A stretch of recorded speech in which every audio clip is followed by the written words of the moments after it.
My friend Angelo Valletta, thank you so much for your time today. I'm so honored to have you as a guest. Let's tell everybody what you do and where you're from.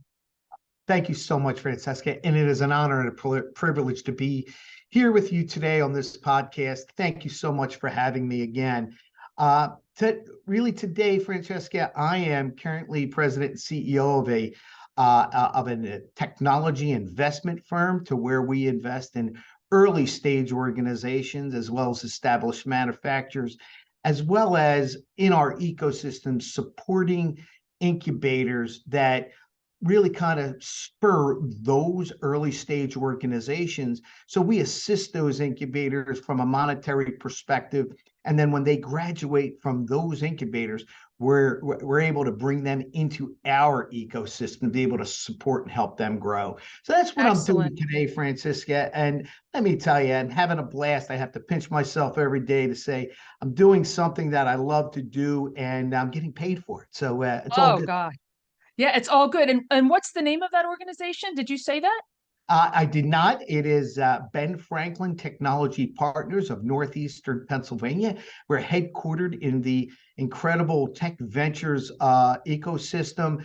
We have about 130,000 square foot facility that about 40 of our companies call home out of our Mm. 200 companies in our portfolio. So we not only can house them, but we support them from a development perspective and work with them on the continuum as they grow. And then they graduate out of us and they have their own facility, or they get purchased by a larger firm, or they go IPO, which is a beautiful thing. Excellent. Wow, what a beautiful journey you get to watch in that role. You've had a couple of leadership roles, which is why we're having the conversation today, because you've compiled this into a book that you're having published. So let's lean into that. We were talking about it in the green room, and Mhm. correct me if I'm wrong, but it's the 7 R's of leadership, right? Yes. Yes, the 7 R's of leadership in life, Francesca. So, so my friend Angela, what are the 7 R's? What are the 7 R's, real quick, and then we'll dive a little deeper into one of them. Sure, sure. What I'd like to say, and I have to give a plug to my son. My son was the inspiration of the original 7 R's. Really, I started out with my middle schooler with 5 R's because he came to me and said, Dad, you have too many rules. I can't do this. I can't do that. I have to be able to kind of have a set of guidelines, rules, and these are my words, not my middle school words, right? That can help guide me so I don't get in trouble. I go, fair enough. Let me think about that. And I came up with 5 R's. But then over the course of time, I added a couple. So the 7 R's, Francesca, is respect, resolve, responsibility, readiness, the right thing. And as humans, Francesca, we know what the right thing is all of the time. Relationships, and finally, recreation. I Mm. like to say my recreation is family, faith, friends, fun, and finances because I can't finance the fun and the relationships and the family without proper finances. So that's recreation to me, but they're the 7 R's real quick. And the reason why I put them together way back almost 25 years ago. Wow, I love that story. It's so close to your heart, and I love that you're sharing it with the world now. So, do you have a favorite one? And if so, which one is it? I'm sure there's got to be one that's closer.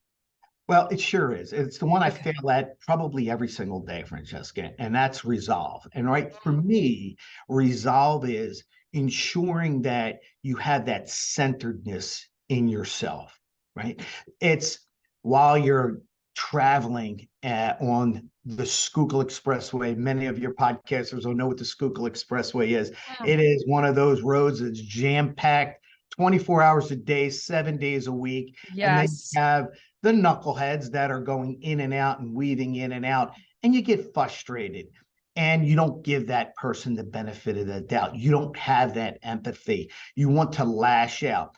And while I don't lash out physically or with a particular sign, I do lash out mentally. And Mm. that's just as degrading for me personally, right? So having that resolve in, right? So really, I try to picture the person that's weaving in and out with a choking child, or an elderly individual, or a spouse or a loved one that they're taking to the hospital.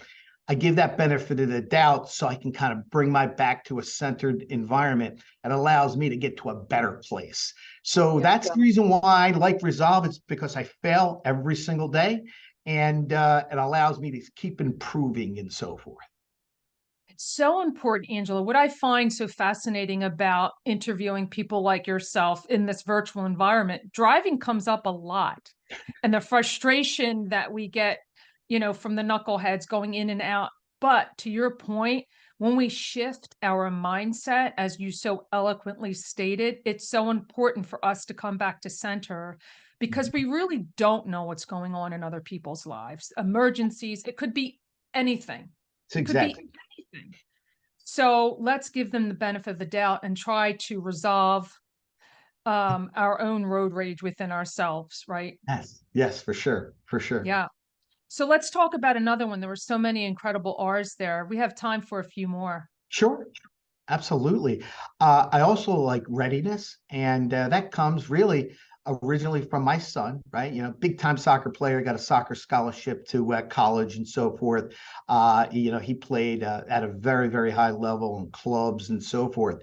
And one of the things that the coaches, as we as leaders always say, is that you need to be ready, not only in your mind, but in your body, what you're putting into your body. When you're coming to a practice, uh, to show up a half hour early. So when the coach says practice starts at 6 p.m., you're there at 5:30, warming up, getting ready, getting yourself in the mental state, especially at a high level, is that if you come on time and you're not ready, you're 20 minutes late. And the Yes. same thing goes for us as we go through our daily lives, right? Prepare for the meeting 10, 15 minutes prior, right? You know what, Francesco, one of the things that the first time you and I got together many, many years ago, and we were getting together for the first time, I Yep. set some water out. I was Yes, you able to did. kind of get prepared, looked at your background on LinkedIn. So I had a couple probing questions on how this incredible individual goes about her daily life and wanting to learn from you, right? You can't learn unless you prepare. So Yes. that's really one of the things that really kind of stand out to me is readiness. And then another one for me is the right thing, right? We know as human beings what the right thing to do is, right? How to treat individuals. You know, we were born with two ears and one mouth. Let's listen twice as much as we speak. Allow others to educate you. The right thing is to give the respect, to take responsibility of your own actions and accountability. How to build relationships is the right thing, not relationships for as a one-sided type of thing. You know, building a relationship when you first meet someone, that's the beginning stages.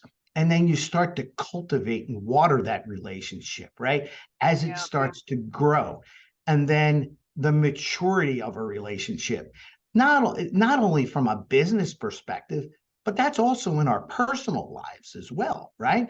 Yes. As we're looking for significant others or want to have a significant others, or as we're building relationships with our children's friends and so forth, we have to understand that level of relationship and going from the beginning stages of a relationship to the maturity side of a relationship, no matter what that particular situation is. Yeah. Relationships change on situations. Yeah.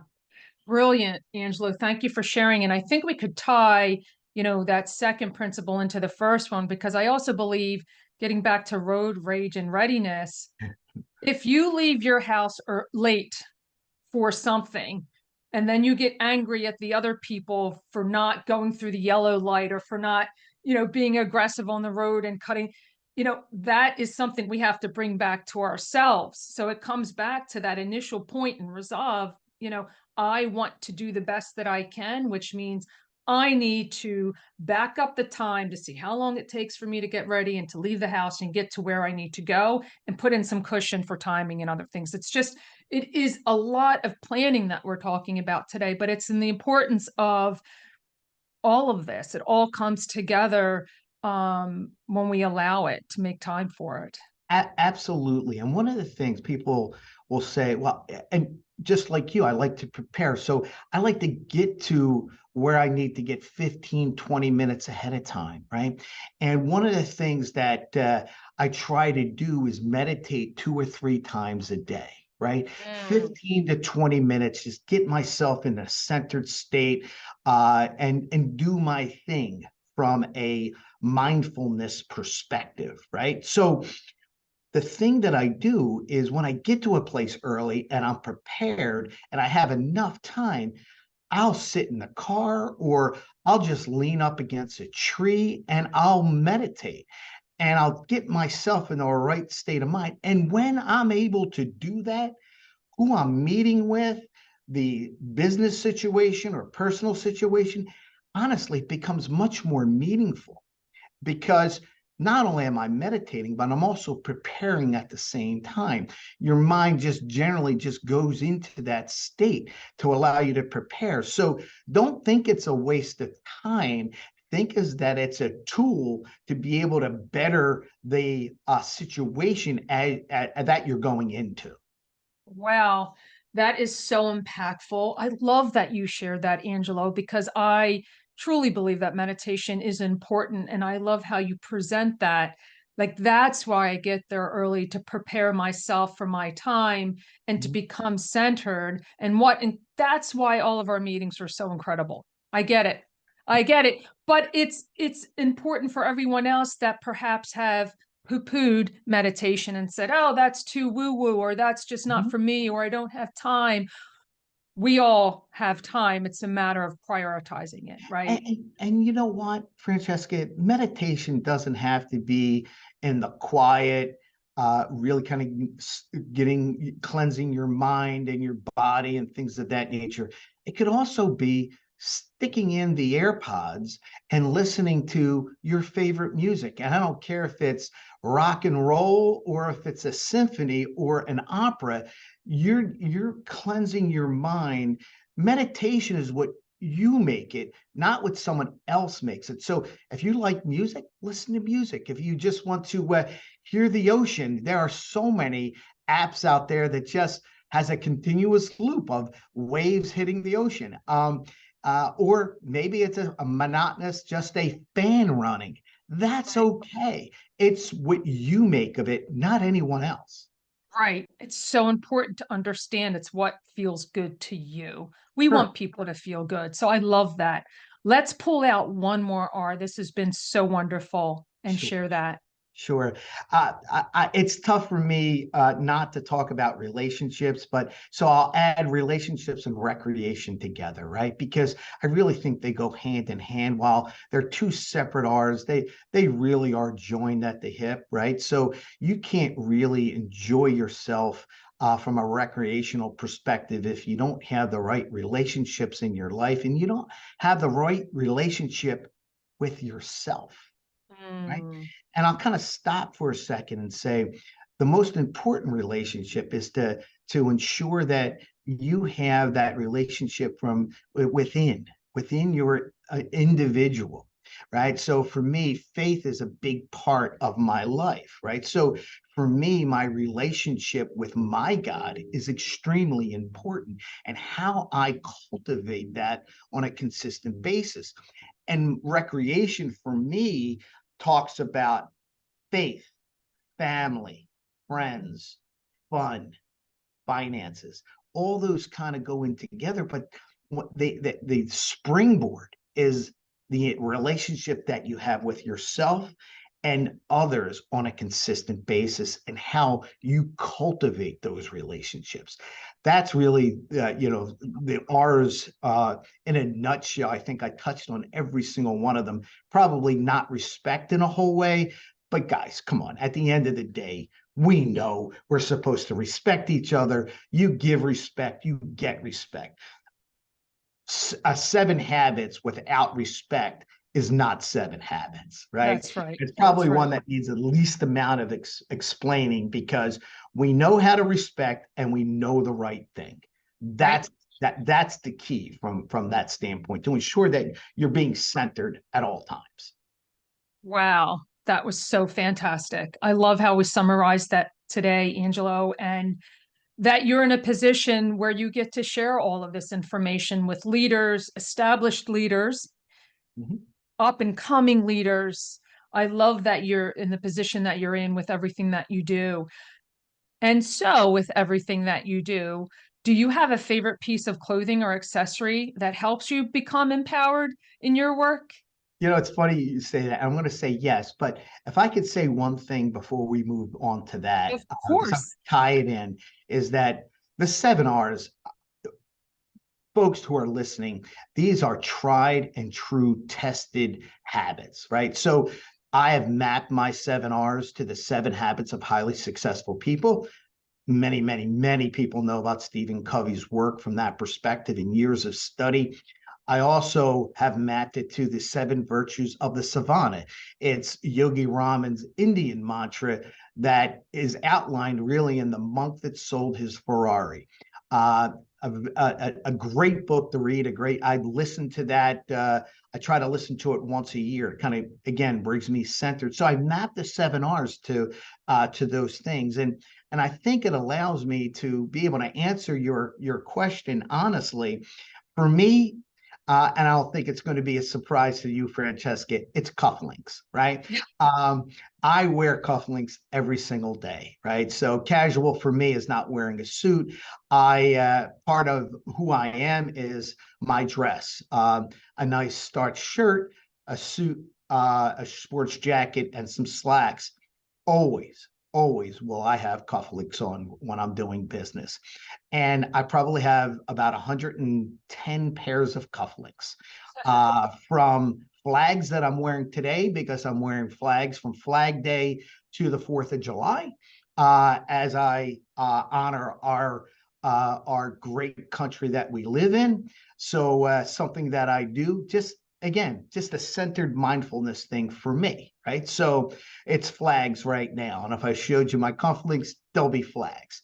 Um, Yes. but it allows me to have some level of personality, right? I have cufflinks that are old fountain pens, and it reminds me from when I was a kid that um, a fountain pen was very expensive, and I grew up in a regular blue collar. We didn't know we were poor, but everybody around us was poor. And so you didn't even know you were poor. So having a fountain pen and me spending $10 for a fountain pen where I was able to put the ink in and so forth, I have fountain pen tips, right?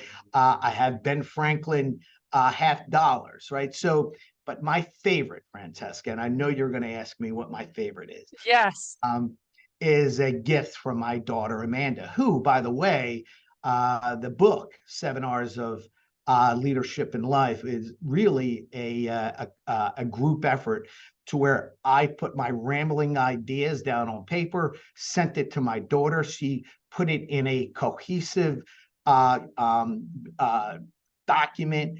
My wife proofread it, and the inspiration was from my son. So it was a Wow. family affair from that standpoint. Wonderful. My favorite comes from my daughter, and there were Lego blocks, just plain I Lego love it. blocks. But a note accompanied those Lego blocks, and talking about the foundation of who she is as an individual, a very, very accomplished individual, a professional dancer from she's been 15 years old, be able to graduate from Temple with a degree in education and special needs while she had this professional career that took her to 67 countries and over 140 cities around the globe. Wow.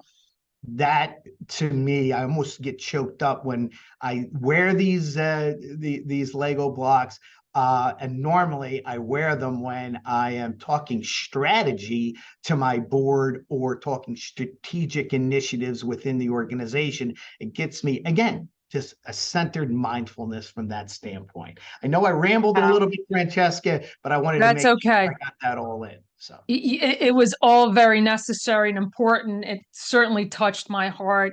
Thank you for sharing the stories of your children and the impact and the importance they have in your life. And I love how you bring it all together. And I can't wait for your book to come out. thank you. And I can't wait to get a signed copy. So we'll have coffee again once that time comes near. But in the meantime, Angelo, where's the best place for people to find you and connect with you to follow this incredible sage advice that you have to share? Sure. Thank you for that. And for me, it's LinkedIn. That is my social media of choice. That's really the only social media that I communicate on. So, LinkedIn, feel free to connect with me. Tell me that you listened on the podcast of the great Francesca. So, please feel free to connect, and I'd love to have a conversation with you. Excellent, Angelo. I will put that link in the show notes to make it nice and easy for people to connect with you and leave you a note. And I'll also put those links in my newsletter. For those of you who don't know, there's a newsletter that makes it fun and easy. But in the meantime, I want to thank you for your incredible knowledge and intelligence today, Angelo, and wish you the best of luck in your book tour. I can't wait to see it. Thank you so much, Francesca. It was a blessing to be here with you today, and I'm very grateful that you had me on today. Thank you so much. Have a great day, all. Bye bye now. Thank you, Angelo. Have an amazing day. You as